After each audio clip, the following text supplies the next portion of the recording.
Olá a todos e todas que nos acompanham aqui pelo canal do YouTube da FEDRAN. E em nome da Federação das Associações de Doenças Raras do Norte, Nordeste e Centro-Oeste, damos as boas-vindas à nossa live especial sobre PAP. A polineuropatia amiloidótica familiar é uma doença rara, com cerca de 10 mil pacientes em todo o mundo. Sou Ana Benício e com alegria estarei com vocês nessa live, junto à nossa convidada especial, doutora Lara Albuquerque, que é médica neurologista e vai falar um pouco sobre os sintomas, diagnósticos e tratamento da PAP.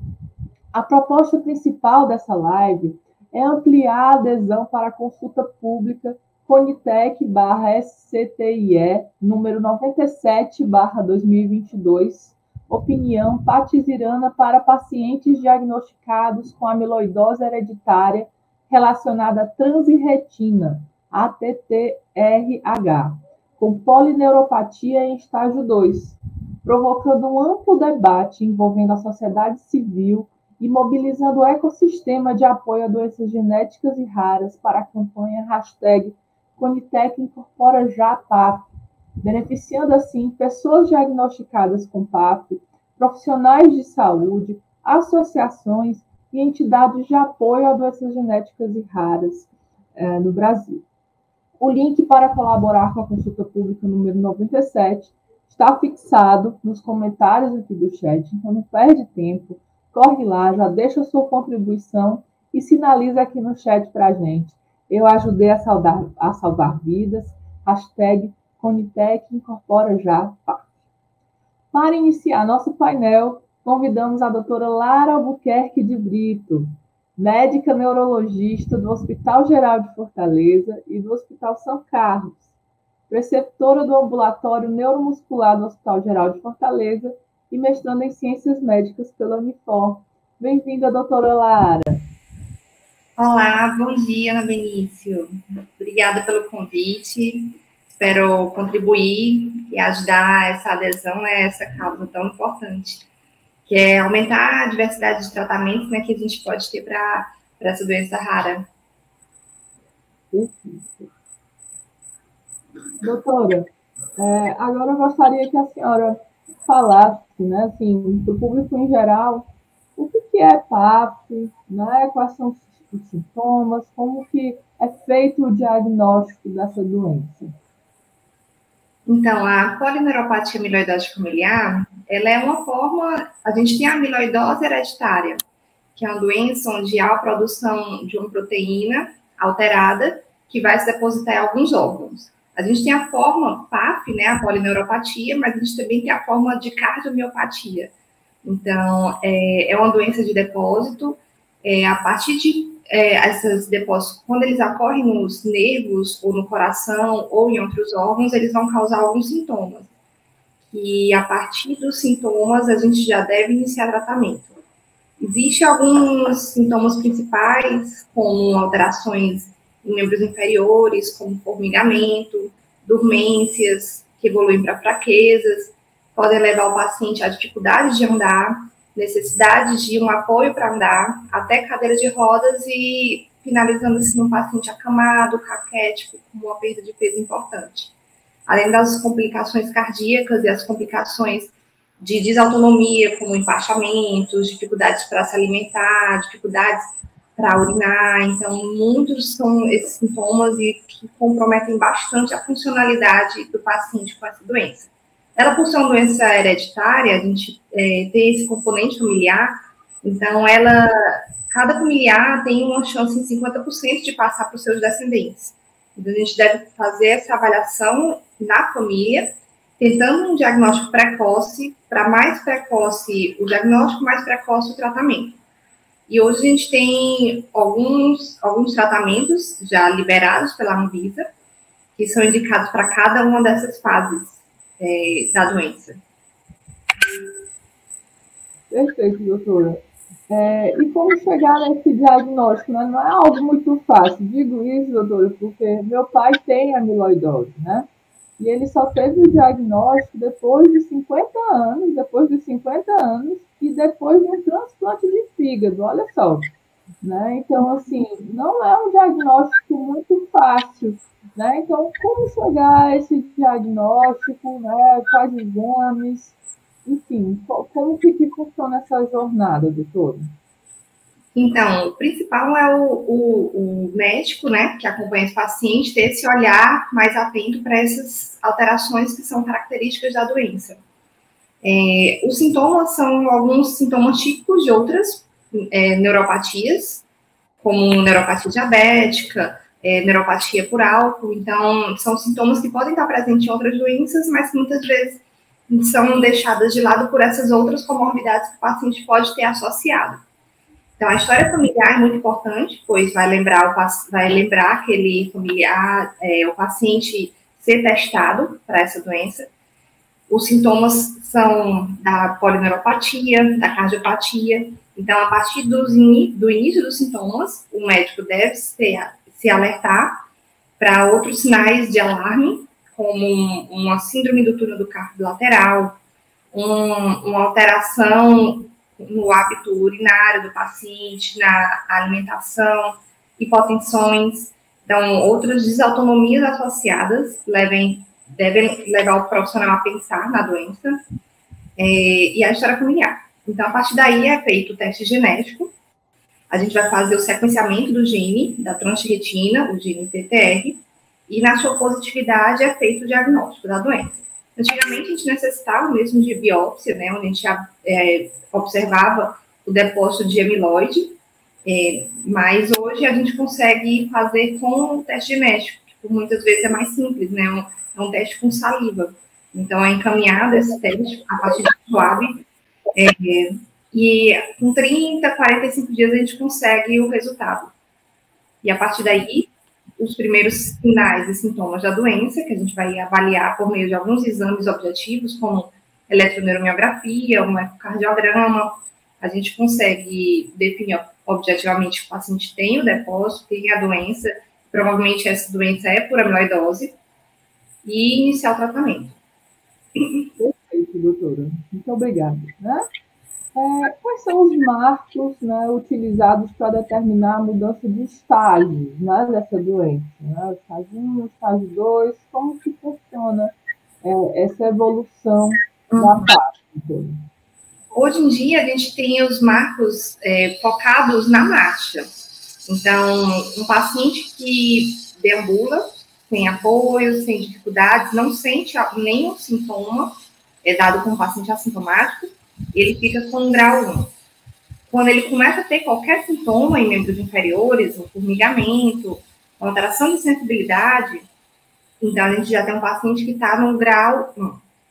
Ele fica no grau 0, assintomático, o grau 1, com qualquer início de sintomas. A partir de uma necessidade de apoio, precisa de uma muleta, de um andar já, então ele passa para o grau 2.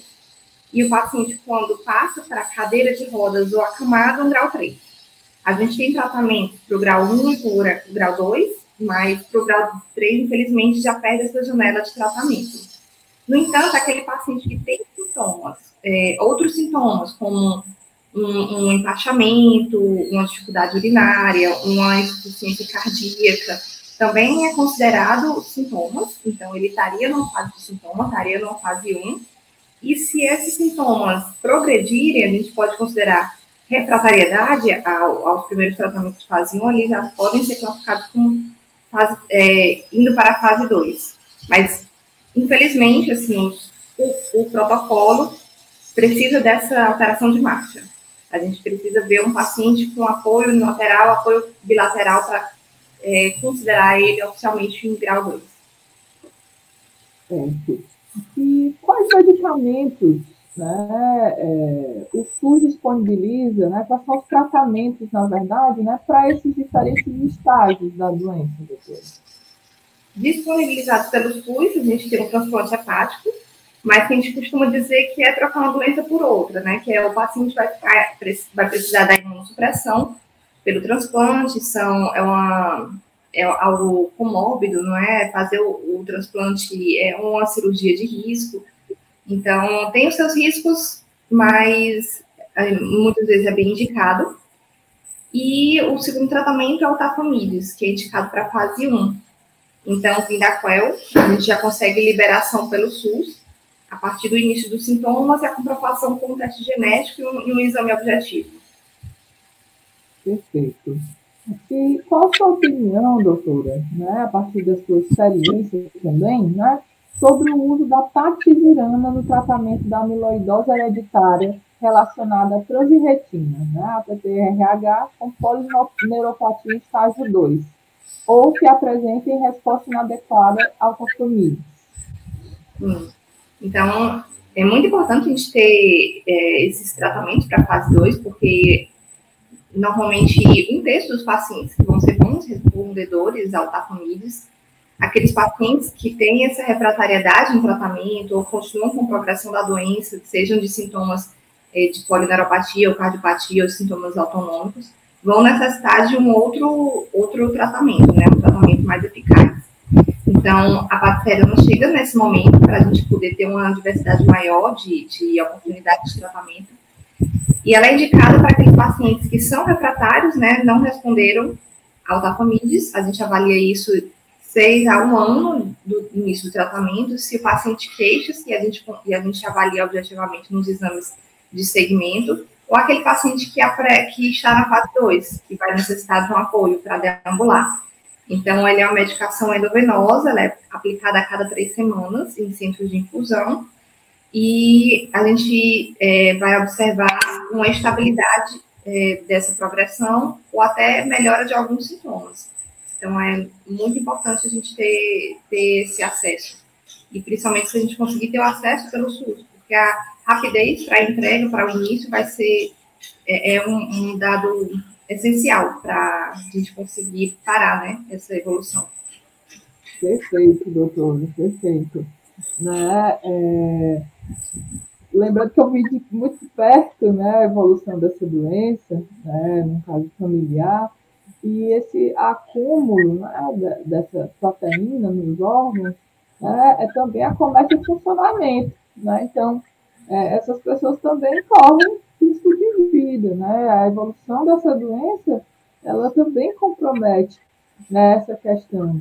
Então, um diagnóstico precoce e um tratamento adequado para impedir a evolução dessa doença, né, vai muito além da locomoção também, né, da qualidade de vida, da vida em si mesmo. Né? Então, aqui a gente está lutando pela incorporação de uma medicação, né, de um tratamento, na verdade, né, de um caminho alternativo, né, aí, que possa ajudar essas pessoas, né, levar esperança para essas pessoas, né, que sofrem, né, as consequências aí dessa doença.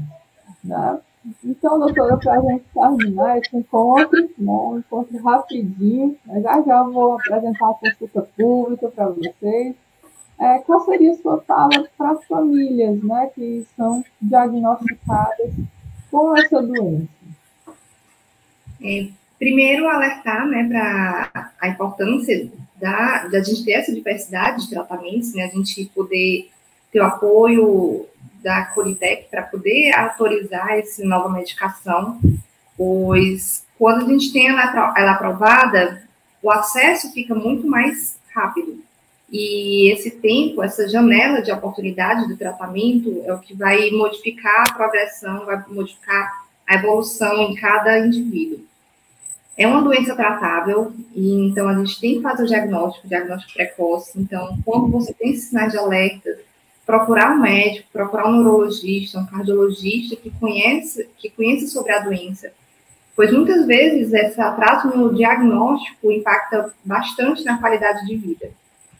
Por vezes o diagnóstico demora, como você falou, de 4 a 6 anos. Então, isso, o paciente já chega fora de uma janela oportuna. E a gente consegue ajudar os familiares, mas a gente precisa dessa janela em si. Então, vamos aderir, vamos lutar, né, por esses direitos e a gente ter um tratamento eficaz para a fase 2, além dos que já estão liberados, mas a gente precisa de um suporte maior, dessa rapidez, né, dessa contribuição. Perfeito, doutora. E agora eu vou demonstrar para vocês, né, como a gente pode preencher e participar dessa consulta pública com apenas alguns cliques, né, super rápido. Cada um de nós pode colaborar aí com essa causa, né, e fazer a diferença na vida de muitas pessoas. Então, vou compartilhar aqui minha tela com vocês. Clicando nesse link que está aqui fixado nos comentários da tela de vocês, vai abrir, né, essa tela, certo?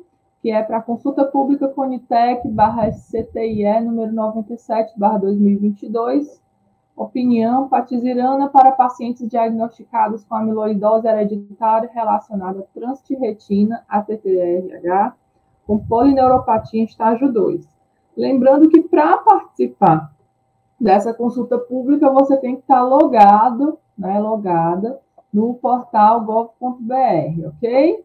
Então, você vai fazer o seu login, né, e participar junto com a gente. Essa consulta pública se encerra na segunda, dia 9/1, então precisamos tomar forças aí, né, para, de fato, chamar a atenção do poder público para a relevância, né, da importância, do impacto positivo que este tratamento, né, pode levar à vida desses pacientes.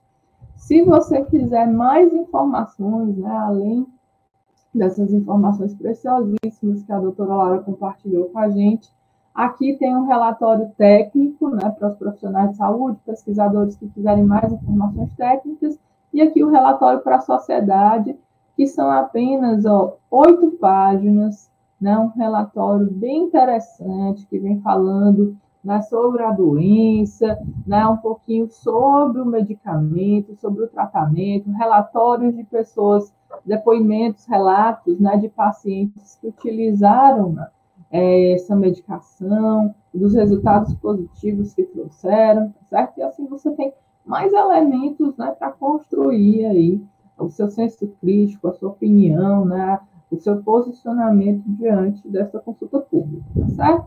Então, aqui você coloca a sua data de nascimento, a região de onde participa, o estado, o município, né? Se deseja contribuir como organização da sociedade civil, como paciente, familiar, profissional de saúde, interessado no tema, empresa, tá certo?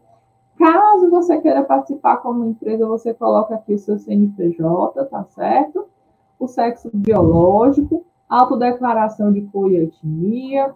E como você ficou sabendo dessa consulta pública? Se foi a partir, né, dessa live promovida pela FEDRAN, você coloca aqui associação, entidade de classe ou redes sociais, né, o que você julgar seja mais adequado, ok? Qual a opinião sobre a incorporação do medicamento, produto ou procedimento em avaliação?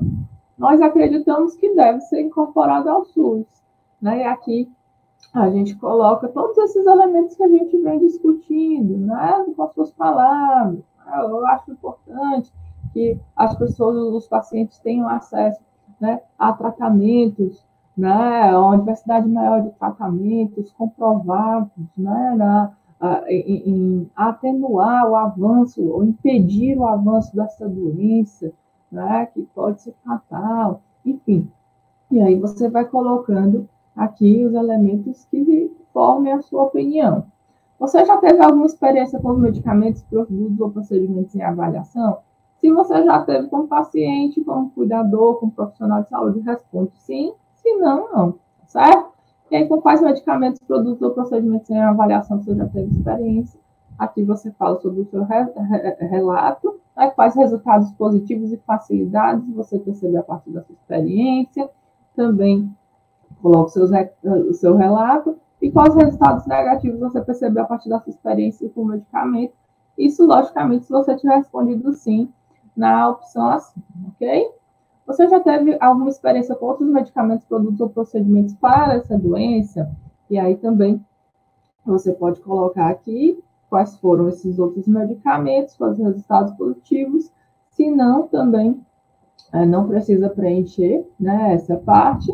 E caso você tenha algum documento para anexar, sendo algum paciente, familiar de paciente, ou algum pesquisador, profissional de saúde da área, e queira aqui falar de algum diagnóstico, né, de algum caso clínico específico, e queira colocar as evidências, né, que corroborem aí para essa consulta pública, aqui é o lugar, né, onde você anexa a documentação, né, e faz esse envio. Quando você está logado no portal, aqui tem um botãozinho azul e tem escrito enviar a sua opinião, clica nele e nos ajuda aí a corroborar, né, com essa conquista aí da incorporação, né, desse tratamento, né, de mais essa opção aí para os pacientes, né, de PAP, ok?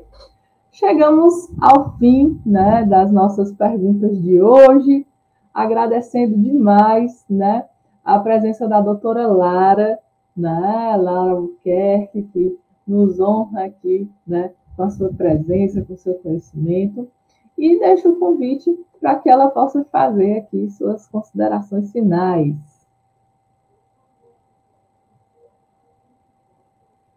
Poder participar dessa live, né, desse apoio à medicação. É muito importante a gente ter essa diversidade de tratamentos. O paciente, como a gente é uma doença tratável, a gente tem que ter essas oportunidades, a gente tem que indicar quais os possíveis tratamentos e cada um no seu momento adequado. Então, sugiro que todos acessem, participem, a opinião de cada um vale muito, conta bastante. Então, novamente, obrigada. Então, bom dia a todos. E é assim, fácil, prático, que cada um de nós, com apenas alguns cliques, é capaz de deixar sua contribuição para ajudar e ampliar o acesso a novas tecnologias para a PAP-TTR no SUS. Assim vamos caminhando, né, para o encerramento da nossa live, e fica também o convite para que vocês se inscrevam aqui no canal do YouTube da Fedran, né, tem um botãozinho vermelho no canto inferior da tela, inscrever-se, clica aí, e assim a gente fica sempre conectado, compartilhando informações sobre o universo das doenças genéticas raras. Sigam nossas redes sociais, o nosso Instagram é @fedran_oficial. E aproveitem para ouvir os nossos podcasts também, lá no Spotify. Estamos lá. Obrigada a todos que nos acompanharam hoje nessa live. O vídeo vai ficar disponível para visualização aqui no nosso canal do YouTube. Nos ajudem a divulgar essas informações e colaborar com a participação nessa consulta pública, divulgando, né, falando com o máximo de pessoas que você conseguir. Vem com a gente nesse hashtag Conitec Incorpora Já PAP. Um forte abraço e até a próxima. Tchau, tchau.